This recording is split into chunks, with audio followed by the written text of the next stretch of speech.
Well, hello, I'm Janet Marana, the Executive Director of Priests for Life. Welcome to Just Ask Janet. Well, right now I'd like you to gather the children around because we're going to have today a special treat. Because we're very blessed here at Priests for Life because one of our executives, Anthony DeStefano, has written so many children's books, like over a dozen. They're great children's books. They have beautiful illustrations. And here at our online store at prolifeproducts.org, we're running a great special because you must wonder, why am I holding a basket? It's because right about now, we started Lent, but I know the mommies and the daddies are figuring out about Easter presents for the kiddies and filling up those baskets. So we're going to show you those 4 beautiful children's books that we're running a great deal on. Do you realize you're going to get all 4 of these children's books that we have for just a donation of $35, and they're beautiful books. Well, the first book, I'll take out of my little basket. I'm going to move my basket out of the way here. The first one is called The Seed Who Was Afraid to Be Planted. And, this book, it helps encourage young people. Maybe they got to face something that they're afraid of. A lot of children, they get fearful if they have to go to the dentist, or they get fearful going to the doctor, or they're fearful maybe going to school.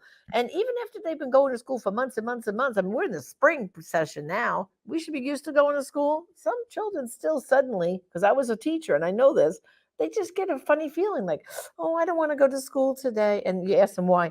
I don't know. I'm afraid. Afraid of what? You've been doing this for 5-6 months. Oh, I don't know. So in this book, and we're going to read the story right now, it's adorable story about a little seed that he preferred to stay in the seed packet, in the farmer's drawer, rather than be put down into the dark dirt. So let's enjoy right now The Seed That Was Afraid to Be Planted.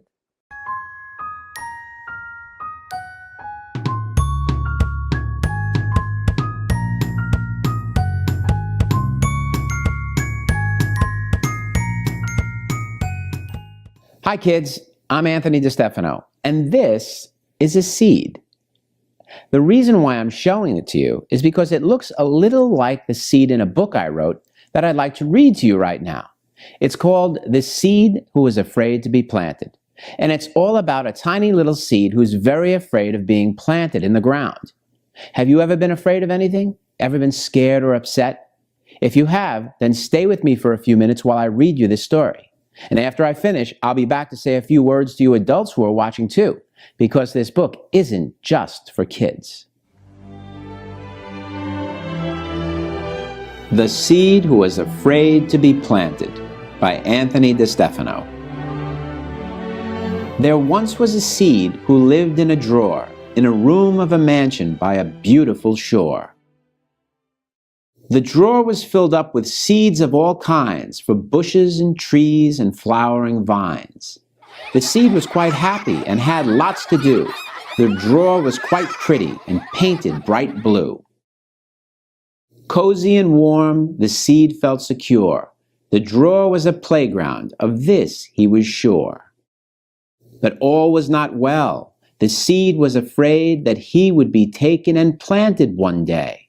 The mansion, you see, was owned by a man whose hobby was gardening and tending his land. The man sometimes took a seed from the drawer, and no one would see that seed anymore. The seed was so scared there might come a day the man would reach down and take him away. The thought was just awful and hard to believe. He couldn't imagine that he'd have to leave. Then one dark day, the drawer opened wide. The seed saw a hand reach down from outside. He tried to escape. He begged and he cried, but there was no place to run or to hide. The hand clasped about him. The seed shook with fear. He yelled to the man, "Don't take me from here."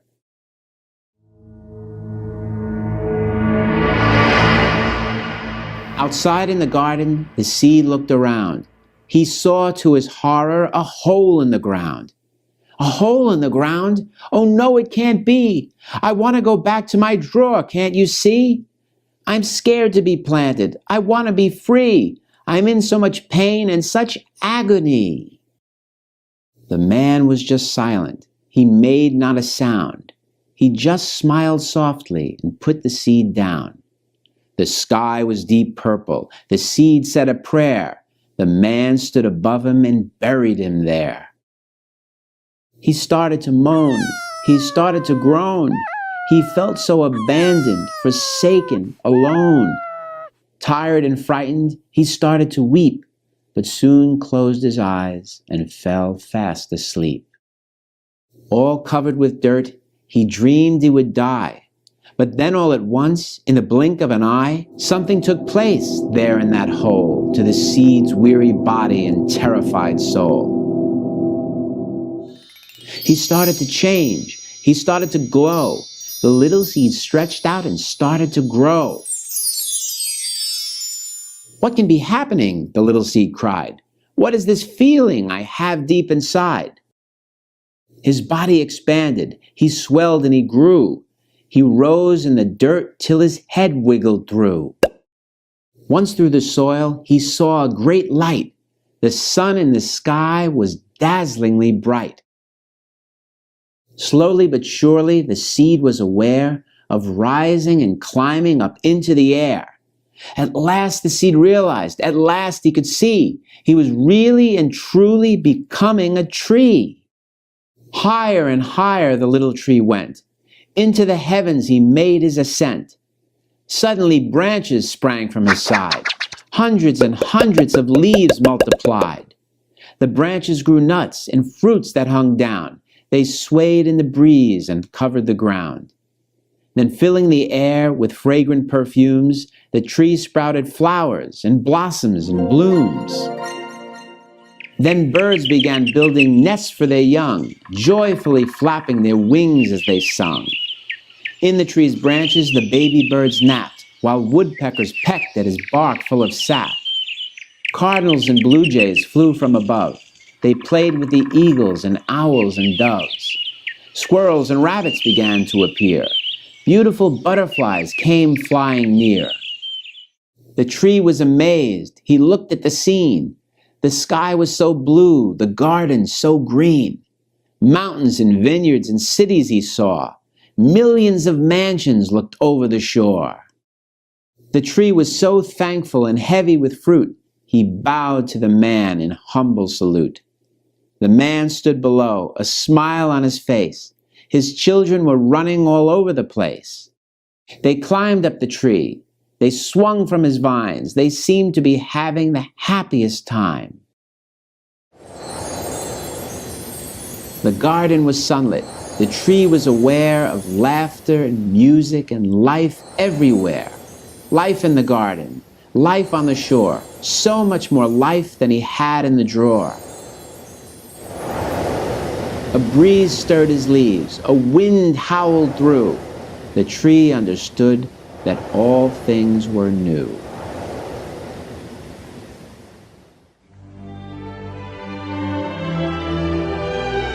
The tree understood that he had been freed. He barely remembered when he was a seed. He barely remembered his life in the drawer. His fears disappeared and returned nevermore. Did you like that? You know, kids, the meaning of this story is very simple. Just like the seed who was afraid to be planted, sometimes we can feel scared and lonely and abandoned. When something new and different happens in our lives, like the first day of school or having to go to the dentist's office, or something very serious like the death of a pet or even someone in our family, it can be so frightening. But no matter what happens, you have to remember that God is like the gardener in this story. He loves us and cares for us very much. And if you trust God completely, He'll help you to overcome your fear and grow into the best kind of person you can be. And that's true for us adults too. At one time or another, all of us feel scared. All of us grieve over losses. But no matter how bad things get, we can never forget that God is with us and that He always wants us to grow and be more fruitful. The end of the human story is not death, but life, abundant life. I'm Anthony DeStefano, and I'll see you again next time. Wasn't that a beautiful story? And again, the seed that was afraid to be planted, you can order it as part of our great Easter bundle of children's books at prolifeproducts.org. And like you saw in those pictures, the illustrations in this book are just beautiful, aren't they? Look how colorful. And I know your children will enjoy it. And it gives a good lesson too, as Anthony said. Well, also today, we're going to read another one of Mr. DeStefano's books. And this one is The Sheep That No One Could Find. And of course, we all know that parallels with the story of Jesus, the Good Shepherd, right? The Good Shepherd leaves the 99 sheep right there in the pasture and goes out for that one lost sheep. And this story is going to tell us about this one little rascal. This little sheep was away from the flock and what they had to do to find this little sheep. So let's enjoy now Anthony DeStefano reading The Sheep That Nobody Could Find.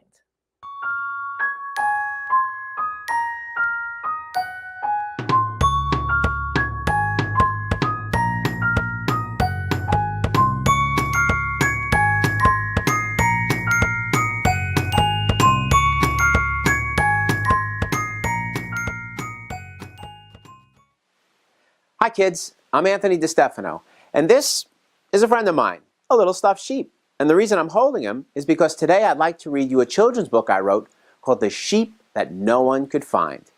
And it's about something that all kids need to know about, being sorry when you do something wrong.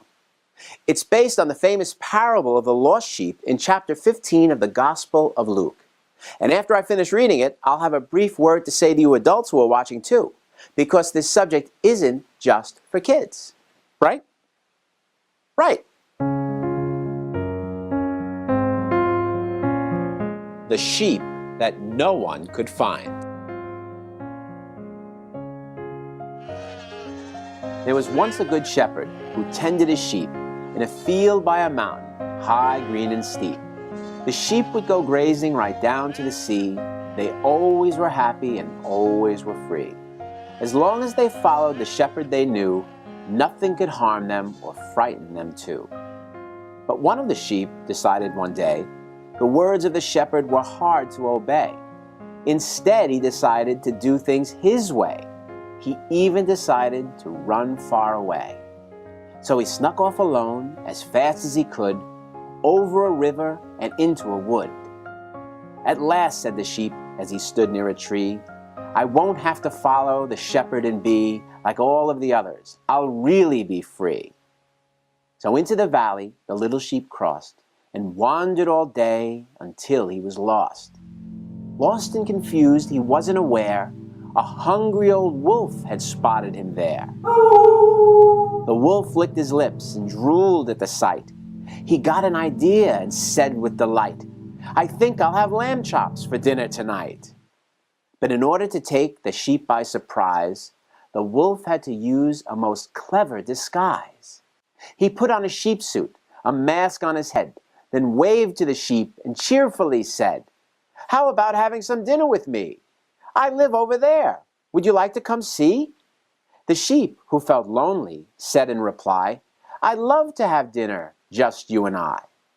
But when they arrived at the hungry wolf's lair, there wasn't a trace of food anywhere. The wolf grinned and said, There is no mistake. You see, silly sheep, I'm just a big fake. Now come over here. Don't try to go back. You are my dinner, my tasty sheep snack. The little sheep screamed and dived underneath the wolf's snapping jaws and razor-sharp teeth. He raced through the forest, past buzzards and bees. The wolf chased behind, but got lost in the trees. Up into the mountain, the frightened sheep flew. He had no idea just what he would do.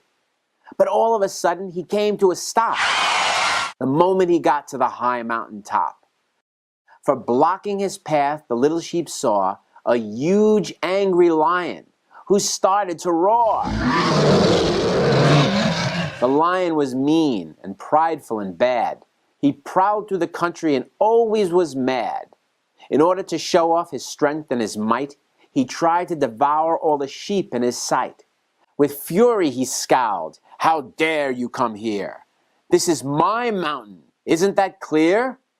Then making a lunge with his powerful paws, he sliced at the air with his long deadly claws. The sheep backed away on the mountain's flat top, but couldn't go further or down he would drop. So he leapt on the lion and slid down his tail. He landed behind him, then ran down the trail. Far off in the distance, he saw a tall tree. "Finally," he said, "a safe place for me." He climbed up the tree, and taking a chance, he crawled to the end of a thin leafy branch. "At last," breathed the sheep, "I'll take a short rest, and just like a bird, I'll hide in a nest." But the sheep felt so sad. "I want to go home. I'm tired of being so scared and alone. I miss the Good Shepherd. I'd much rather be following him than stuck up this tree." But just at that moment, from out of nowhere, a slithering snake hung down in the air. The snake was a liar, an evil one too. The words that he spoke were always untrue. He said to the sheep, "Your shepherd is cruel. He'll never forgive you. Stop being a fool." His tongue darted out. He started to hiss. "Come here, little lamb. Let me give you a kiss." "Come here," he repeated. "Come here, pretty please. I'll wrap all around you and give you a squeeze."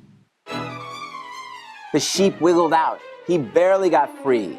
He jumped to the ground and started to flee. The snake was behind, the little sheep knew. The wolf and the lion were chasing him too. But when he got tired and wanted to quit, he suddenly fell in a dark, open pit. The sheep couldn't see the pit was so black. Above him, the beasts were set to attack. "Oh, what can I do?" the little sheep sighed. "I'm trapped and alone and just want to cry. I've been so confused, so wrong and so blind. My shepherd was caring and loving and kind. I should never have left. It was all a mistake. I'm tired of wolves and of lions and snakes." But then the sheep heard a wonderful sound. It came from above, from up on the ground. The shepherd was back. The shepherd was here. The shepherd was calling his name loud and clear. He had left all his flock for one sheep who was lost, to rescue and save him no matter the cost. He trounced the huge lion. He crushed the sly snake. He flung the old wolf by his tail in a lake.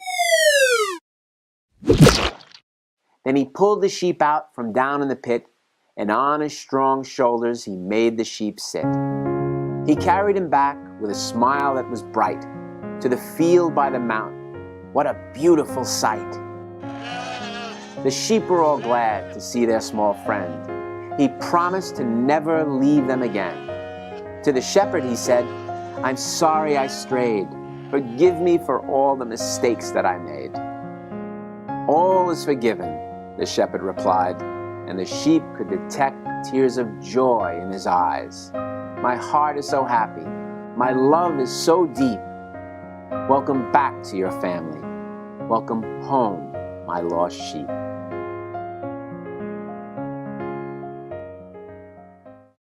Did you like that? I hope so. You know, kids, the meaning of this story is very simple. Just like the sheep that no one could find, sometimes we do things that are wrong. Sometimes we stray from the right path. Sometimes we don't listen to our parents or our teachers. Isn't that right? And when that happens, life isn't always so fun. What you have to understand is that when your parents or your teachers give you rules, it's only because they love you and they want what's best for you. They want you to be safe. And that's true for us adults too. All of us have a Father in heaven. His name is God. And God gives all of us rules that we have to follow. Rules like the 10 Commandments. It's not that He wants to be hard on us. It's that He loves us and He wants us to be safe. He knows that when we stop following Him, we usually end up getting into trouble. Listen, all of us stray from the Good Shepherd once in a while. And when we do, when we give in to our own pride and anger and sinfulness, we make a pretty big mess of things. The good news is that God is always ready to forgive us if we're sorry. The Good Shepherd is always ready to trounce our enemies and welcome us back home with open arms if we want. Remember, God's name is mercy. So make use of that beautiful sacrament of reconciliation that we have in the church. Make use of it as often as you need it. I'm Anthony DeStefano, and I'll see you next time. I hope you enjoyed that story of our little sheep, okay, that we couldn't find. And notice what Anthony DeStefano was telling us. You know, we're here in the middle of Lent, and if you order this book right now, this is a kind of a good book to read, maybe even before Easter to the children and for the adults too, that we make a good confession, you know, go to reconciliation before we get to Easter. I mean, that's what we're supposed to be doing, you know, during this time of Lent. So this is a great story, as you saw, reminding us about the Good Shepherd, and that's Jesus, always waiting for us, always waiting to forgive, always welcoming us back home to the church. So again, this book, along with, we already heard on this program, the Seed book, which I'll hold up again. And then there's two other books, which I'm actually going to read for you. Anthony will read for you on our next episode, which will be tomorrow.